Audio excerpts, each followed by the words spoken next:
ఉల్టా చోర్ కొత్తవాళ్ళంకే డాంటే సామెత నిజం చేస్తూ గొడవలు చేసేవాళ్లే కోర్టులకు ఎక్కి మాకు రక్షణ కావాలని కోరుతూ ఉంటుంటారు.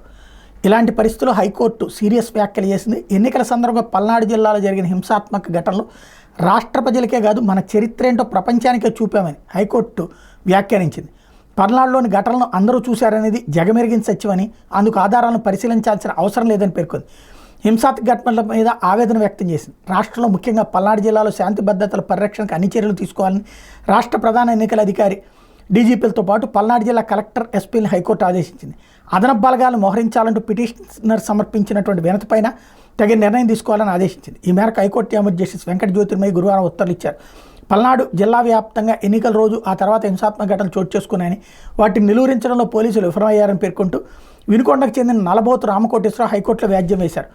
పరిస్థితులను అదుపులోకి తీసుకొచ్చేందుకు అదనపు బలగాలు మోహరించేలా ఆదేశాలు జారీ చేయాలని కోరారు. పిటిషనర్ తరపు న్యాయవాది పదిరి రవితేజ వాదనలు వినిపించారు. ఎన్నికల సందర్భంగా పల్నాడు జిల్లాలో పలు చోట్ల హింసాత్మక ఘటనలు చోటు చేసుకున్నాయన్నారు. అదనపు బలగాలను మోహరించాలని కోరుతూ సీఈఓ, డీజీపీ తదితరులకు వినతి ఇచ్చిన చర్యలు లేవని చెప్పారు. హింసా ఘటనలకు చెందిన ఆడియోను వినాలని న్యాయమూర్తిని కోరారు.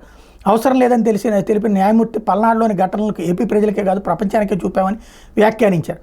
ఈసీ తరపు న్యాయవాది వాదన వినిపిస్తూ అదనపు బలగాలు మోహరించాలంటూ పిటిషనర్ ఇచ్చిన వినతి పరిశీలనలో ఉందన్నారు. భద్రత చర్యల విషయంలో ఎలాంటి చర్యలు తీసుకున్నారో సమాధానం చెప్పాల్సింది రాష్ట్ర హోంశాఖ అని చెప్పారు. రాష్ట్ర ప్రభుత్వం పోలీసుల తరపున ఏజీపీ నిర్మల్ కుమార్ వాదనలు వినిపిస్తూ హింసాత్మక ఘటనపై ఈసీ ఇప్పటికే వివరణ కోరిందని, పల్నాడులో పరిస్థితులు అదుపులో ఉన్నాయని 144 సెక్షన్ విధించామని చెప్పారు.